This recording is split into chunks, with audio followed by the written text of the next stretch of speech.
pátio inteiro atravessou-se no segundo em que a palma encontrou a face de Benedita. Foi um som seco, como de madeira batendo no tronco, e por um espaço que pareceu medir a eternidade, todo o engenho ficou suspenso. Cães emudeceram, a moenda continuou a ranger, e a fumaça das fornalhas hesitou no ar. A palma não era só um castigo, era a afirmação de uma ordem que durava há gerações, a confirmação de que ali havia dono, e que a carne e os olhos dos que trabalhavam pertenciam às vontades da Casa Grande. Benedita sentiu o calor do golpe subir da pele para o rosto, uma ardência que não era só da força do tapa, mas da humilhação embebida naquele gesto público. Seus dedos finos e calejados buscaram o pano que ela usava na cintura. A manhã seguia como se nada tivesse acontecido, mas a corrente que mantinha a senzala no lugar acabara de estalar. O filho da sinhá ergueu-se ao lado da mãe, reto, como um galho seco. Os olhos dele procuraram rápidos a confirmação de que nada se rompera, de que a ordem fora restabelecida pelo som da palma. Ele imaginava que a obediência era um rio contínuo que corria sem interrupção, que basta bater para que o curso volte a ser o mesmo. Mas naquele olhar que ele lançou sobre Benedita, havia também vaidade, a certeza de que qualquer sinal de recusa seria esmagado e esquecido. Não adivinhava que a palma deixara uma marca mais funda do que a pele, uma fissura que o mundo do engenho ainda não aprendera a medir.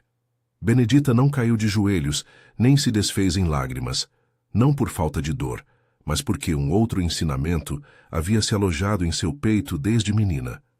Era a voz de sua mãe, rouca de trabalho, que repetira noites a fio uma frase curta como um talismã. Nunca baixe a cabeça. Não era bravata. Era ordens práticas para manter o cuidado do próprio corpo, a presença diante do olhar alheio. Ela respirou como quem afunda um cesto na água, devagar, com firmeza. Levantou o queixo. Seu rosto ficou mais firme do que antes do tapa, e nesse gesto modesto havia uma resistência que, na senzala, passou a ter o seu próprio rumor. O engenho do coronel João Batista de Almeida ficava fora da rota principal, encravado entre canaviais e caminhos de barro, onde o vento trazia o cheiro doce da folha cortada e o amarelo das palhas queimadas. A Casa Grande assentava-se num pequeno monte, com varanda de tábuas polidas e janelas envidraçadas que refletiam o sol. Ao seu redor, a senzala estendia-se em fileiras de portas gastas. No alpendre das cozinhas, tigelas de ferro fumegavam com a sopa do almoço. A hierarquia era uma geografia. No alto, a sala da família, no baixo, os quartos apertados, os chiqueiros, a parede que separava o eu do outro. Tomás, o feitor, movia-se pelo engenho com passos curtidos, a voz de quem repete ordens ou as inventa segundo os caprichos do dia. Era ele quem traduziu a punição em rotina. Quem chegasse atrasado, quem deixasse brotar a lenha, quem não lavasse a roupa da filha da sinhá, sentia sua presença como a sombra de uma vara. Dona Constança, a sinhá, mantinha-se em sua sala com seu leque e seu pente, mais interessada nos tecidos importados que na vida alheia, até o dia em que a água, o plano que se formaria depois, veio a ameaçar aquilo que ela entendia como imagem. O jovem herdeiro, o filho mimado, tinha rosto fino e uma forma de se afirmar pela insolência. Tratava os escravizados como se fossem partes inertes do mobiliário. Havia uma naturalidade em sua crueldade que o fazia acreditar ser dono até do silêncio. Na senzala, por outro lado, havia ritos que não cabiam à Casa Grande. Acordos minguados, cuidados partilhados, segredos enfiados debaixo do palheiro que serviam de travesseiro. Lúcia costurava coisas de noite. Maria enrolava folhas para a tapioca de fim de tarde. Isabel cantava para as crianças e varria o chão enquanto dizia provérbios de mãe.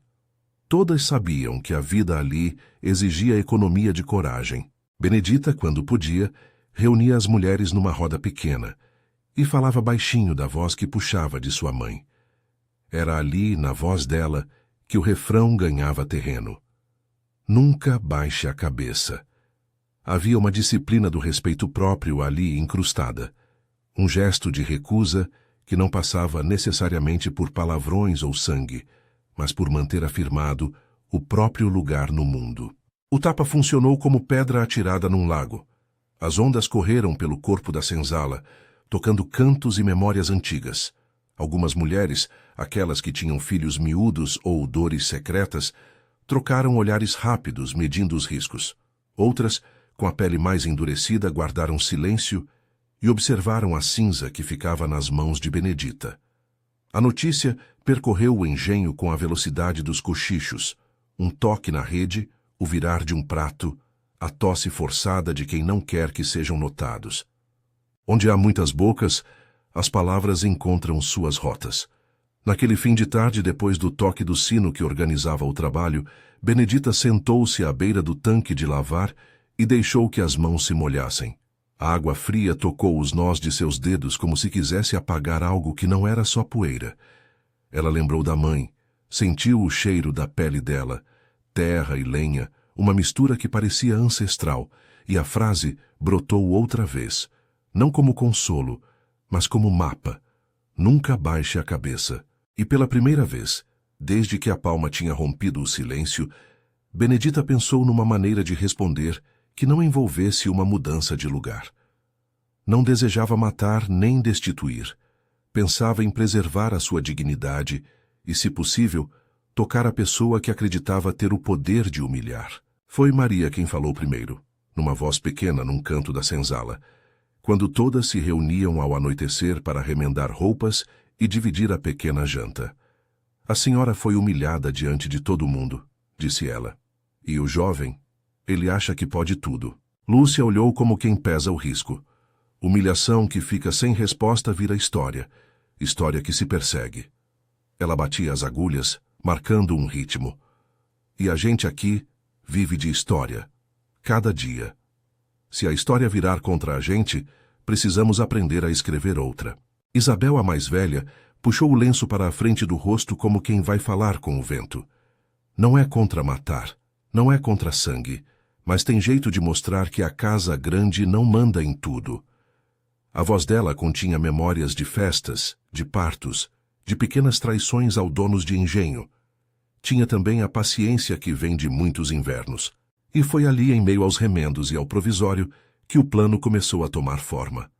Não como uma armadilha impossível, mas como um gesto simples, simbólico, que poderia ferir o orgulho maior do filho da sinhá, a vaidade. Havia algo que aquela casa prezava acima de tudo, a aparência.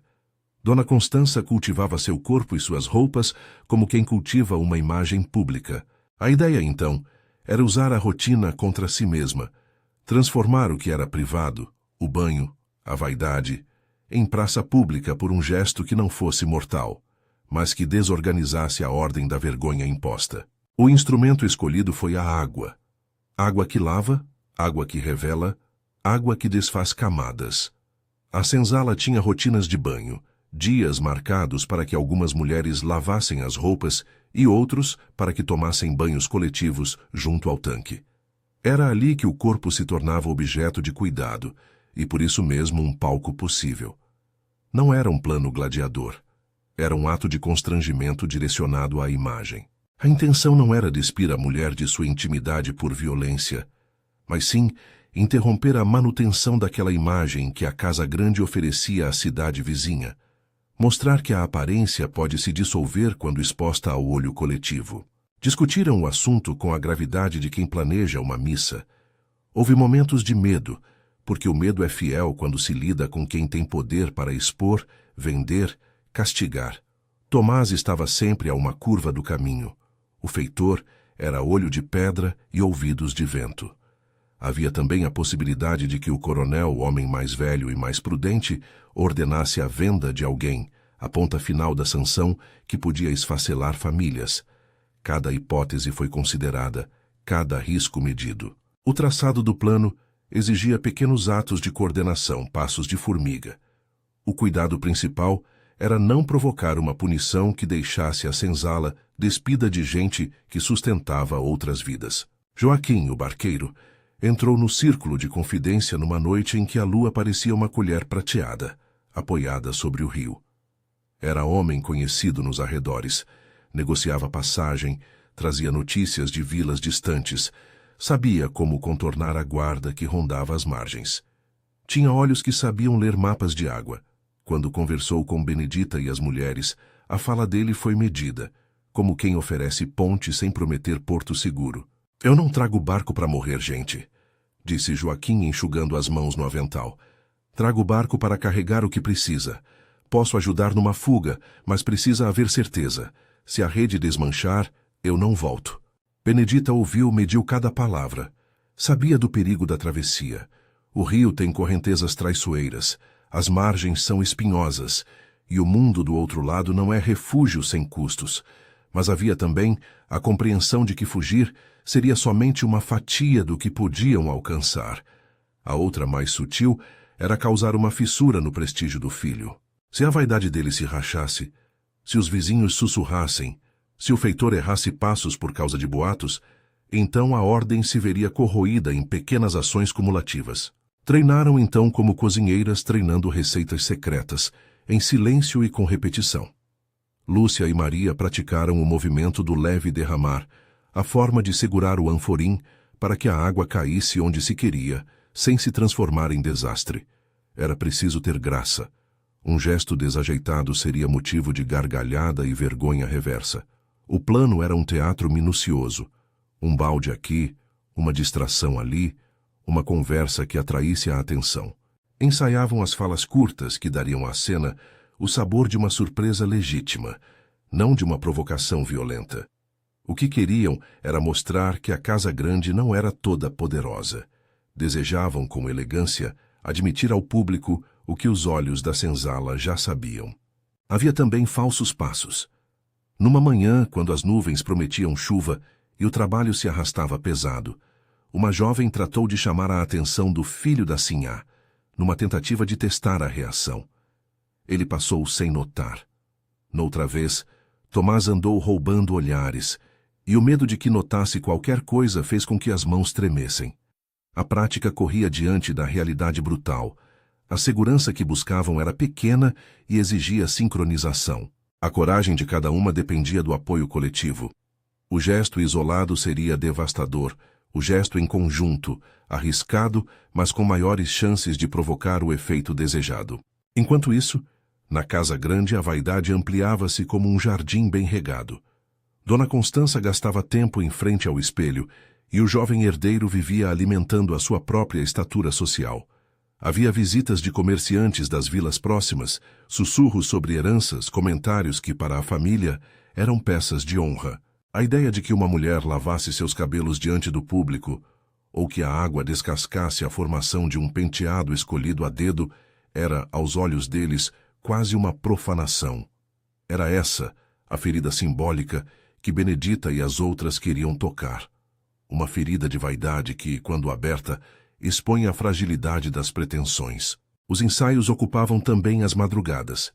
Algumas noites, Isabel levantava antes de todos e caminhava até a beira do rio, observando o movimento das águas, os tufos de capim, a maneira como a lua cortava o céu. Ali, nos momentos de segredo, também contava histórias da mãe de Benedita. Relatos de como ela, uma vez, saiu de madrugada para buscar medicamentos de uma parteira distante e voltara com uma renda de palavras que ensinavam resiliência. Era uma memória pequena, mas suficiente para acalentar. A imagem da mãe lavando roupa ao luar, a voz dizendo, nunca baixe a cabeça, como se fosse um nó no pano, foi rereita e recontada até adquirir solidez própria. Há nesse tipo de conspiração uma economia do segredo. Cada pessoa sabia apenas o que precisava saber. Joaquim manteria a embarcação pronta. Lúcia faria o alvoroço necessário no momento certo. Maria ficaria com as crianças. Isabel protegeria a rotatividade das rotas para que ninguém notasse os passos. Benedita, por sua vez, guardava para si o ponto preciso da ação. Não queria exposição exagerada de sua pessoa. A ideia não era transformar-se em lenda por herói, mas levar adiante um gesto que valesse por toda uma comunidade. Nas semanas que precederam o dia marcado, pequenas sabotagens começaram a brotar, quase como se fossem remos invisíveis a movimentar a canoa do jovem herdeiro. Coisas mínimas, que não custavam vidas, mas estragavam a imagem. O leite destinado à mesa da casa grande chegava levemente azedo. Um vestido de feita que deveria brilhar num domingo aparecia com uma costura aberta. Os cães da casa perdiam uma pulseira.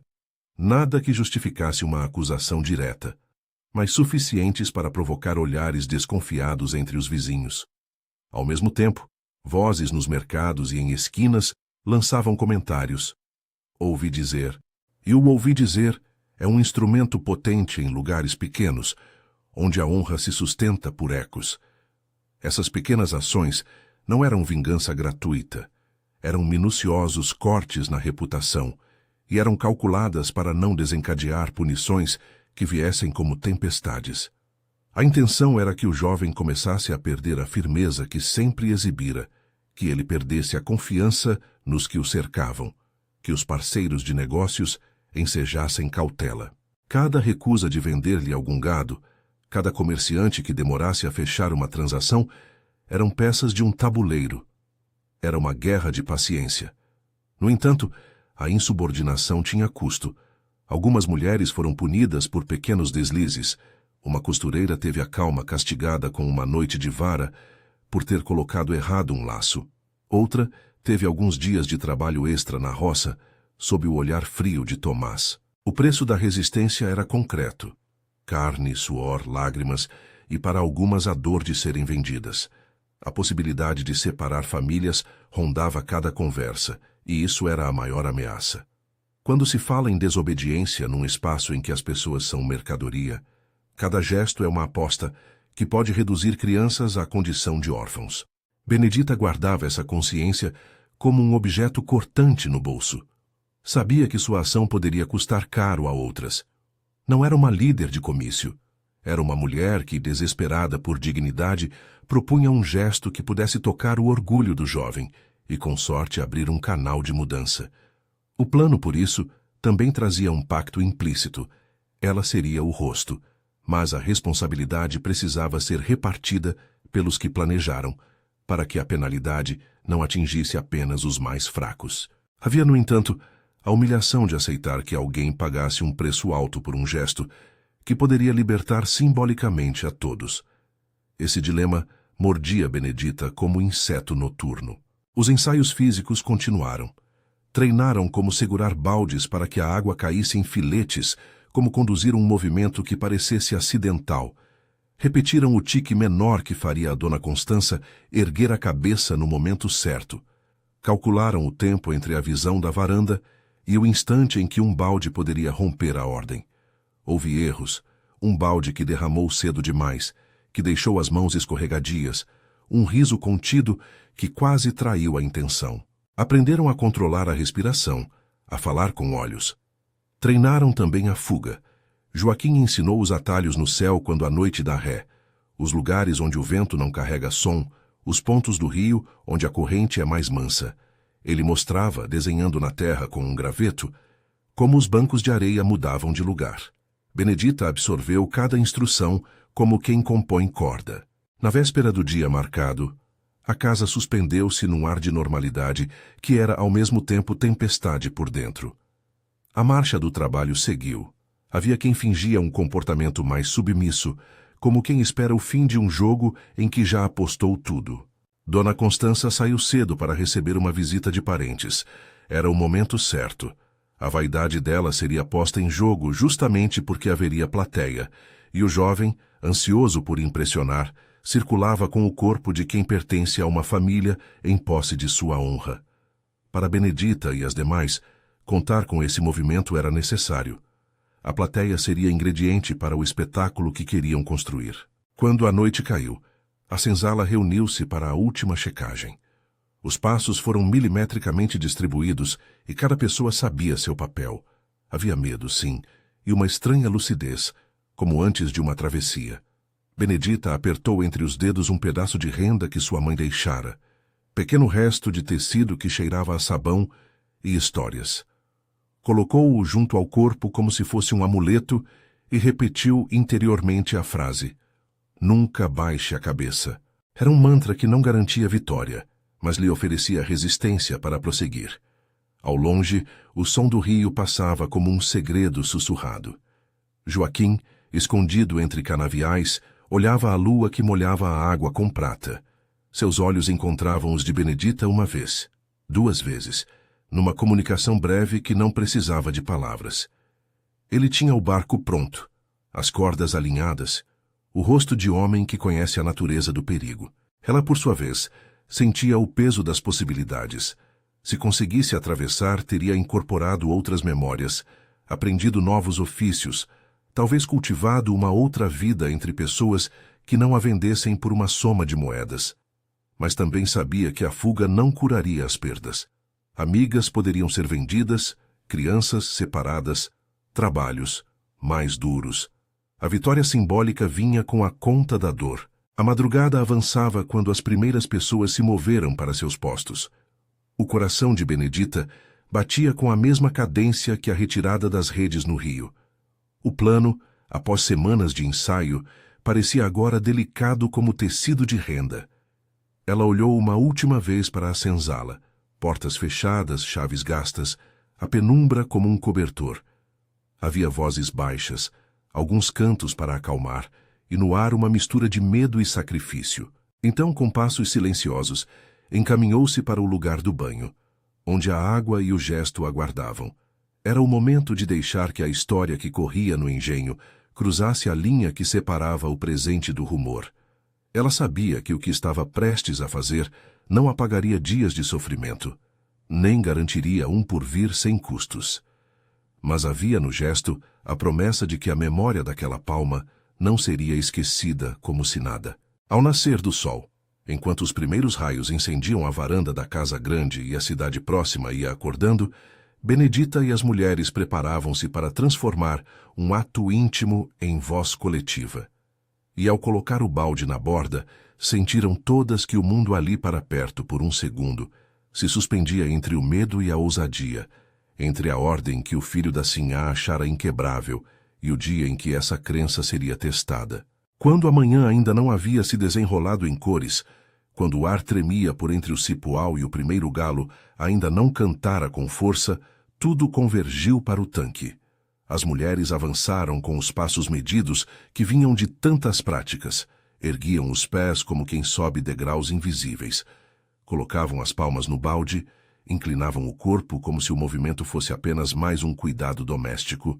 Benedita sentiu a água fria encostar nos tornozelos, e por trás do gesto repetido, ouviu o silêncio fazer-se de novo, pesado como pano dobrado.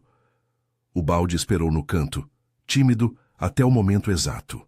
Na varanda da casa grande, a cortina vazia era uma promessa de público. Havia sussurros de visitas, conversas que deveriam enfeitar o dia. Dona Constança havia chamado uma prima distante para mostrar o último vestido. O filho mimado, já animado pela expectativa de ser homem em frente a olhos alheios, passeava entre mesas, ajeitando a postura como quem ajusta o colarinho para uma fotografia que só existia em sua cabeça. A vaidade era um exercício diário. O peito reto, o passo medido, a fala pronta para se abrir em riso sutil. Ele não imaginou que a cena preparada para sua exibição poderia virar espelho que o mostrasse direito. Lúcia foi a primeira a se mover. Com mãos seguras, segurou o anforim e levantou-o como quem oferece uma taça ao destino. Havia elegância no gesto. A água derramou-se em fio fino e chegou à pele da dona da casa como quem devolve um segredo. Não foram gotas grossas, nem um balde atirado com fúria. Foi um derramar contido, quase reverente, e por isso mesmo devastador. A água alcançou o corpo adornado pela renda e pelos laços, atravessou o bordado e escorreu sobre as mãos que sempre se preocuparam em esconder as marcas do mundo. O impacto não foi físico, mas social. O laço desfeito, o penteado desalinhado, a certeza da mulher de que sua imagem havia sido tocada. Era como se alguém discretamente estivesse dizendo ao engano: você não manda sobre tudo. O som veio depois, um baforar de surpresa, um riso curto que não encontrou espaço para crescer, o espocar de um leque. O filho olhou primeiro para a mãe, depois para o grupo, e na sua cara o desconcerto abriu picadas. Tomás ergueu-se da sombra como se a ordem o chamasse. Os passos dele eram os de quem traduzia para ordens. Havia no rosto do feitor uma mistura de ira e confusão. Afinal, a cena não se encaixava no repertório de insultos que ele conhecia. O ataque vinha em forma de humilhação estética, e a humilhação estética confundia quem vivia de regras sólidas. Gritos. A varanda virou um palco de vozes altivas. Quem ousou? Acabou numa questão sem autor. O filho avançou, a mão tremendo como cavilha em tábua velha. Benedita estava no centro da tormenta, e apesar do medo que apertava a garganta, não recuou. Segurou firme o pedaço de renda que a mãe lhe dera. Lúcia deu 2 passadas para trás, protegendo com o corpo a rota de fuga já combinada.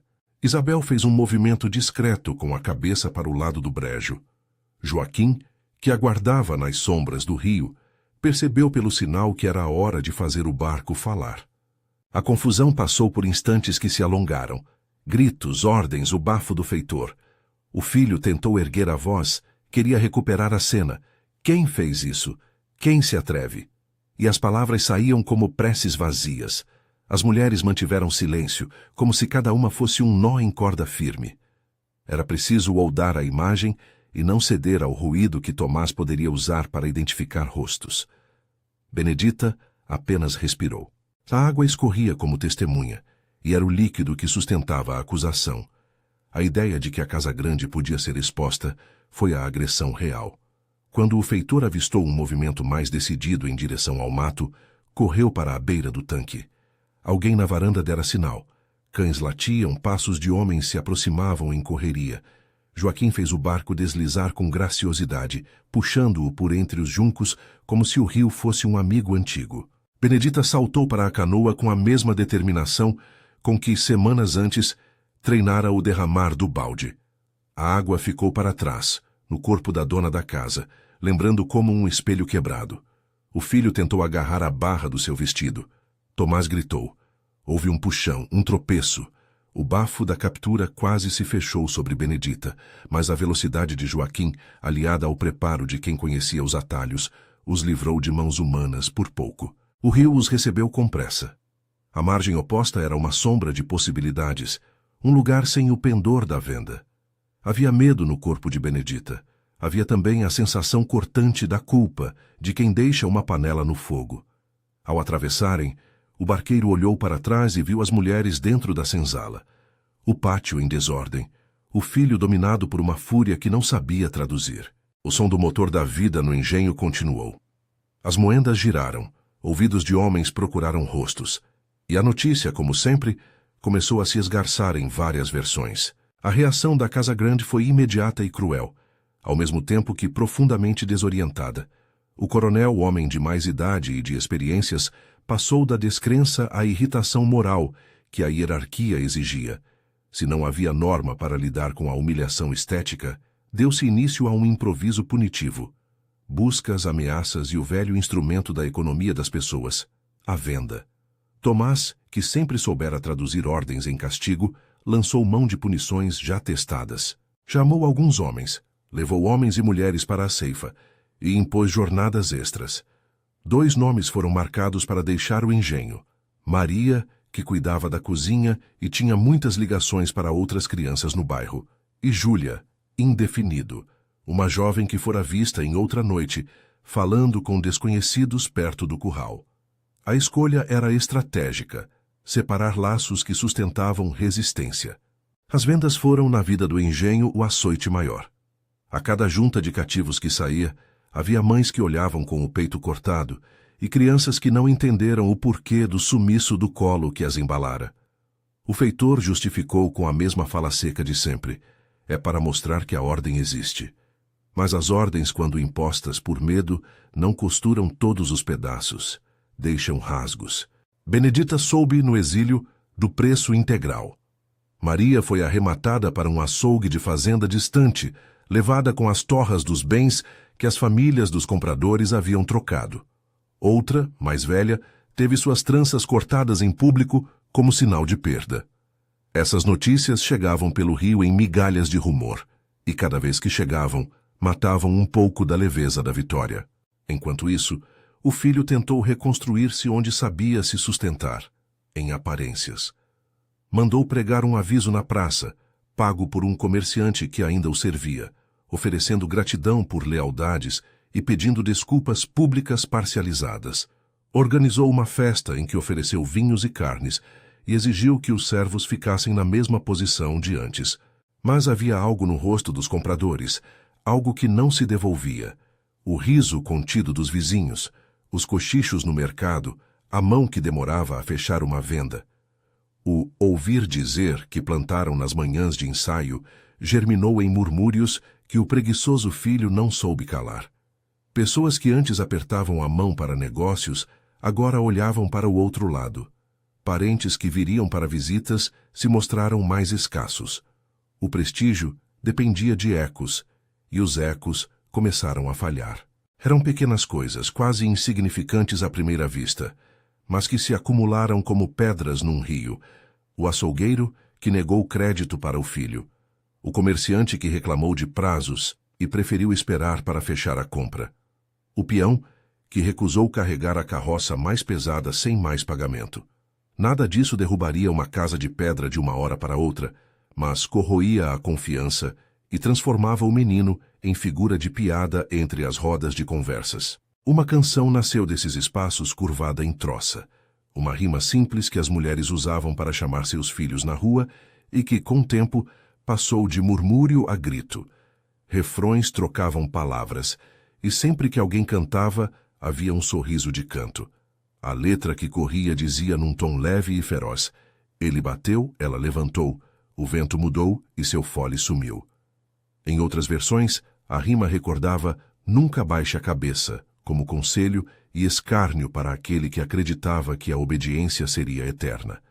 No engenho, Tomás ganhou ainda mais espaço.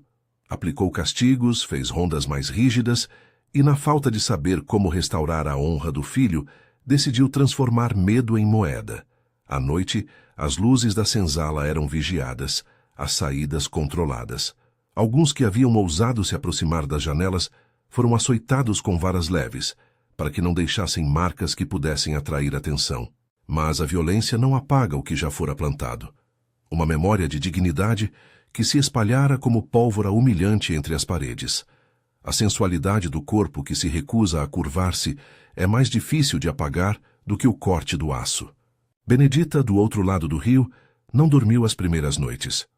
O vento trazia o rumor e as notícias como folhas soltas. Aprendeu com Joaquim, em noites de conversa, a interpretar o mapa das estrelas e a escolher as plantas que cresciam próximas ao leito. Houve dias de fome, que se resolveram com migalhas trocadas por trabalho. Costurava, lavava roupas para quem aceitasse pagar em mantimentos, aprendia os nomes das ervas que aliviam dor de barriga, os pontos fracos de uma plantação.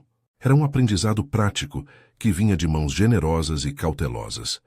O grupo que a acolheu não era grande, mas sabia organizar a sobrevivência. Eram pessoas que viviam à margem exata da rota, conhecedores de atalhos e costumes que a cidade ignorava. Mas a fuga não curou a saudade. Benedita acordava às vezes, imaginando o cheiro do feijão que Maria fazia, lembrando as vozes infantis que brincavam na penumbra da senzala, e tinha um peso novo no peito, uma culpa que vinha como sombra de chuva. A cada notícia de venda, o peso se tornava mais denso. Em algumas noites tomava o lenço da mãe e chorava, como se ao chorar ela pudesse puxar as histórias de volta. Outras vezes repetia o refrão em voz baixa: nunca baixe a cabeça. Não como consolo santo, mas como corda com que se sustentava. O tempo trouxe também a curiosa força do boato. As versões sobre o que ocorrera se multiplicavam. Alguns diziam que Benedita havia levado consigo um tesouro, outros que fora morta na travessia. Outros, mais sábios, afirmavam que havia ficado na mata para trabalhar com gente livre. A verdade era simples e complicada. Cruzara o rio com Joaquim, chegara a uma família que a recebeu, manteve-se viva. Essa vida exigia cultivo e paciência. Passou a aprender além das rotinas de senzala: fiar, plantar mandioca, preparar remédios, costurar vestidos maiores que os que conhecera. A prática dissipa o medo e o trabalho, por mais humilde, reconstrói as tramas do corpo. Enquanto isso, no engenho, a retaliação encontrou faces diversas. Algumas mulheres acusadas de cumplicidade foram vendidas para fazendas distantes. Mulheres que cuidavam de meninos, que preparavam cestas, que aprenderam as falas gentis para acalmar bebês. Suas saídas arrancaram facas no peito dos que ficaram. Outros viram seus nomes manchados. Ofensas eram penduradas nos muros e cartas anônimas eram entregues a comerciantes que, às vezes, usavam a situação para exigir pagamentos. O filho da sinhá viu-se obrigado a buscar cortes de custo. Algumas terras foram arrendadas.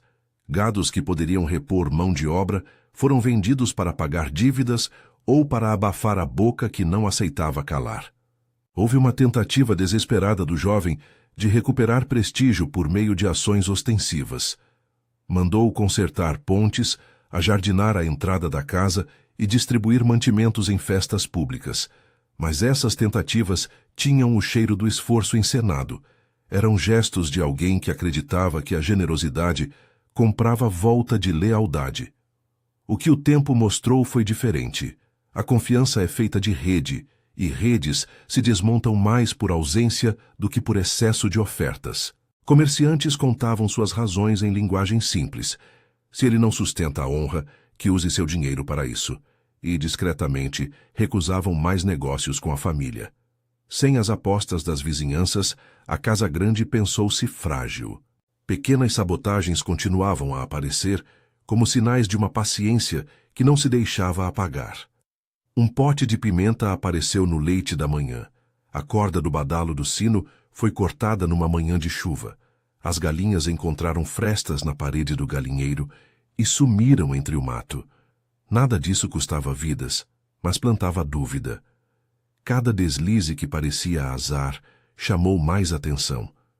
Rumores vinham com olhos arregalados, prontos a decifrar conspirações. O efeito cumulativo foi o que mais pegou. Com o tempo, o filho se viu isolado em meio àquelas pessoas que antes celebravam sua idade como promessa de futuro. O coronel, homem de casaca e de pouca paciência para o escândalo, tentou intervir epidemiologicamente.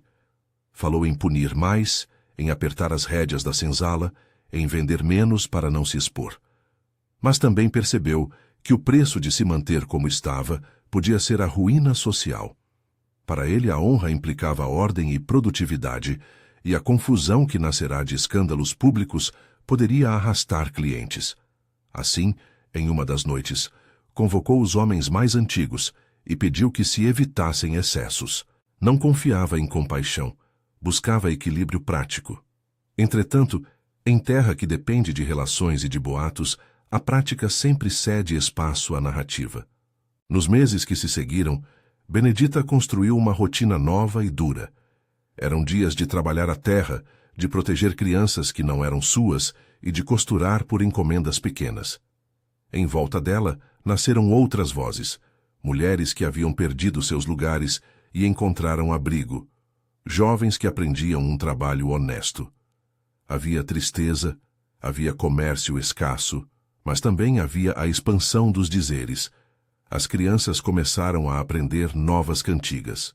Entre as trovas que cresciam, o refrão da mãe de Benedita se inseriu como ensinamento que virara lema comunitário.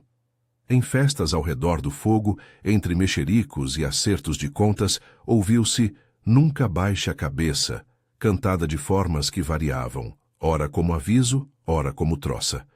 A memória naquele contexto tornou-se matéria de transformação. As versões do episódio multiplicavam-se nos caminhos. Em algumas, Benedita era heroína invencível. Noutras, figura trágica que pagara caro por sua ousadia. Eram narrativas que se refletiam conforme quem contava. Os que sentiam orgulho enfatizavam a coragem. Os que sentiam medo lembravam as vendidas e o custo. Benedita, quando escutava as versões, percebia que sua ação saíra do controle. Já não só lhe pertencia, havia passado a viver em bocas que não conhecia. Isso trazia conforto e dor em iguais medidas. A dureza da vida apartada ensinou a Benedita outro tipo de resistência. Não a do confronto, mas a da persistência na restauração das próprias ferramentas. Aprendeu a cultivar com técnica nova, a administrar o que se recupara. Havia também lições queimadas no corpo, noites de frio que a lembravam da senzala, lembrar de vozes que gemeiam nos cárceres de trabalho. Em algumas manhãs, ao recolher água no mesmo rio que servira de fronteira entre mundos, pensava na face do filho da Sinhá como numa figura que já não a interessava em pessoalidade, mas em consequências. Sua ação havia desarranjado um poder e reordenara existências. O que pesava mais não era a queda de um homem, era a perda de mães, o pranto de crianças que se tornariam órfãs de corpos e de histórias. Foram muitos os que chegaram e partiram do refúgio. Havia curandeiras que ensinavam chás, homens que consertavam tachos e rapazes que iam e vinham para feiras distantes a fim de trocar mantimentos por utensílios. Benedita tornara-se conhecida por sua paciência em costuras e por um silêncio que era útil como manta. Não era celebridade, era referência.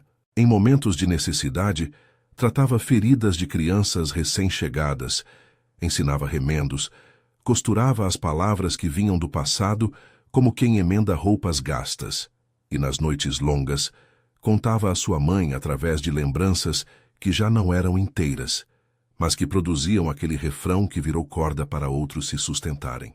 Ao longe, o filho da Sinhá envelhecia mais depressa que antes. A vaidade, despida de ecos, deu lugar ao ressentimento. Procurava aliados em jantares, ofertava cabrestos de amizade a políticos de salão, no sentido local da palavra, mas as portas iam ficando menores. A sua história corria com um tom ridículo em rodas e oficinas, crianças imitavam seus gestos, e o nome dele passou a figurar em anedotas que se contavam para as noites de chuva. A roda social que antes o reconhecia passou a questionar se confiar um animal de tração a alguém que demonstrava fraqueza era prudente. As consequências sociais não eram apenas verbais. A família viu uma diminuição nas ofertas de arrendamentos e uma pressão para vender terras menos férteis para ajustar contas. Os pequenos furtos e o boicote dos vizinhos continuaram como uma teia invisível. Era economia de raiva. Um homem que antes emprestava queixou-se de não receber mais retorno. Outro, homem de taverna, deixou de facilitar o crédito. Com o tempo, o rosto do jovem tornou-se um motivo de risos e de silêncio. Aos poucos, a autoridade que ele esperava manter se esvaeceu, sem que uma grande batalha a arrancasse.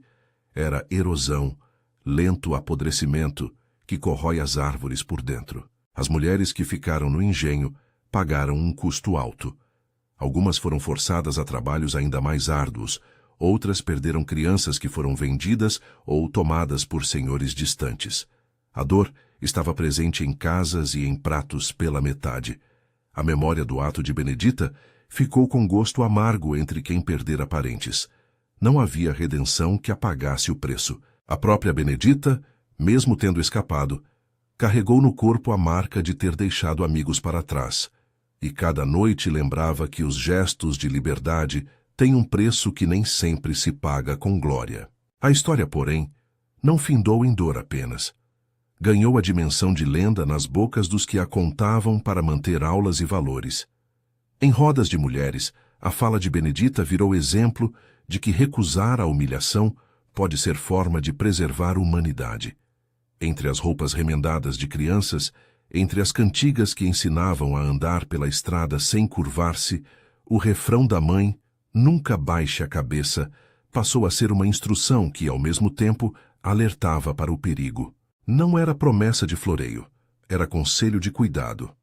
Em festas de batizados e em horas de parto, as vozes mais velhas lembravam a frase para que os mais novos guardassem a dignidade como quem segura um vaso fino. Em algum ponto, Benedita percebeu que a sua coragem havia se tornado instrumento de outras vidas. Meninas que antes temiam o toque da palma passaram a aprender com ela a manejar a faca da cozinha sem que a mão tremesse. Jovens que chegaram ao refúgio aprenderam a plantar e a trocar sementes. As crianças pequenas, que anos antes teriam crescido com medo, agora escutavam canções nas quais a protagonista repetia, com firmeza, que certo é manter-se de pé entre ventos. O gesto que um dia fora uma resposta íntima transformou-se em ensinamento prático. Os cantos que nasciam ao redor do fogo variavam como as estações. Em algumas versões, Benedita era mulher sem medo, noutras, espelho de prudência, Noutras, figura trágica.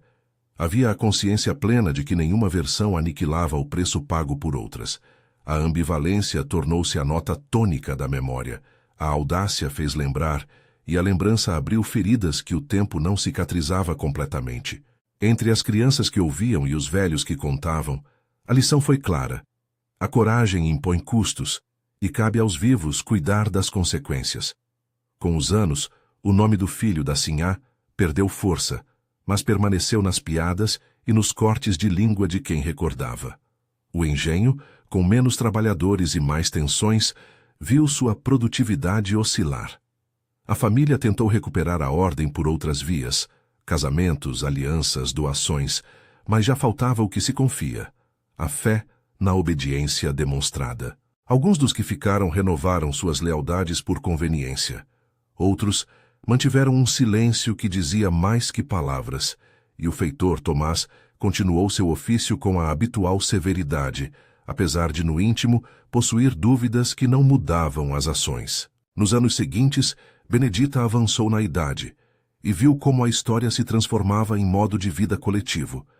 Tornou-se costureira habilidosa, plantadeira cuidadosa, mulher procurada para ajudar em partos. Não se erigiu em mito de mártir.